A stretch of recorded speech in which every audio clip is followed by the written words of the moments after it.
চলো দেখে নিই এবার এক্সপেরিমেন্টটা আমরা। এই এক্সপেরিমেন্টের জন্য কি প্রয়োজন? এক্সপেরিমেন্টের জন্য প্রয়োজন শুধুমাত্র একটু কালারের। ঠিক আছে, এবার কি করব, একটাতে গরম জল রয়েছে, একটা ঠান্ডা জল রয়েছে। আমরা এক্স্যাক্টলি কিন্তু জানি না কোনটাতে ঠান্ডা জল আর কোনটাতে গরম জল রয়েছে। ঠিক আছে, এবার আমরা ঢেলে দিচ্ছি। এইবার আমরা কি করলাম, এটাতেও জাস্ট 1 ফোঁটা ঢেলে দিলাম, এটাতেও জাস্ট 1 ফোঁটা ঢেলে দিলাম। ঠিক আছে, এইবার জাস্ট তুমি ডিফারেন্সটা দেখো দুটোর মধ্যে।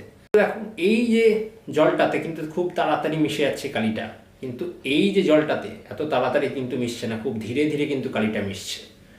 এবার তোমরা বলো যে এর মধ্যে কোনটা গরম জল আর কোনটা ঠান্ডা জল, ভেবে কিন্তু জানাবে। আমি তোমাদেরকে এক্সপ্লেনেশনটা বলে দিই। এটা ছিল সেই গরম জল, এটা ছিল ঠান্ডা জল।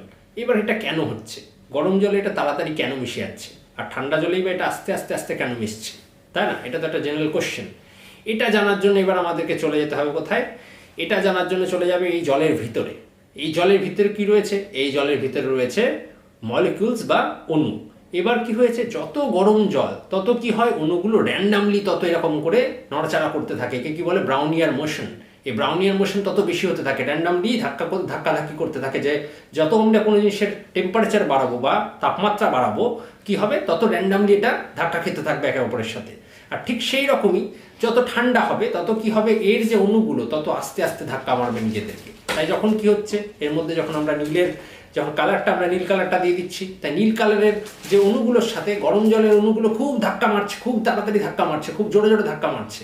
কিন্তু ঠান্ডা জলের অণুগুলো আস্তে আস্তে আস্তে আস্তে ধাক্কা মারছে, তার ফলে কি হচ্ছে, আস্তে আস্তে মিশছে। আর গরম জলের অণুগুলো খুব জোরে জোরে ধাক্কা মারার জন্য কি হচ্ছে, তাড়াতাড়ি মিশে যাচ্ছে। তার মানে আশা করি তোমরা বুঝতে পেরেছো যে গরম বলতে কোনো জিনিসকে কি বোঝায়।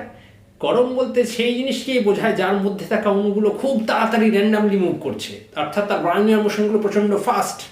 আর ঠান্ডা জিনিস বলতে সেটাকেই বোঝায় যার মধ্যে থাকা অণুগুলো কি হয়, খুব ধীরে ধীরে ধীরে ধীরে আস্তে আস্তে মুভ করে। ঠিক আছে, মুভমেন্টগুলো কিন্তু প্রচণ্ড র্যান্ডাম। এই মুভমেন্টটাকে আমি কি বললাম, এই মুভমেন্টটাকে বললাম ব্রাউনিয়ার মোশন। এটা কিন্তু মাথায় রাখবে। তার মানে আজকে থেকে তোমরা জানতে পারলে যে গরম জল কেন গরম হয় আর ঠান্ডা জল কেন ঠান্ডা হয়। আশা করি তোমাদের ভিডিওটা ভালো লেগেছে। যদি তোমরা এরকম ভিডিও আবার দেখতে চাও তাহলে আমাকে নিচের কমেন্ট বক্সে কমেন্ট করে জানাও, সাবস্ক্রাইব করো আর এই চ্যানেলটিকে অবশ্যই শেয়ার করো যাতে তোমাদের বন্ধুরাও এই ধরনের সুন্দর সুন্দর এক্সপেরিমেন্টগুলো দেখতে পারে।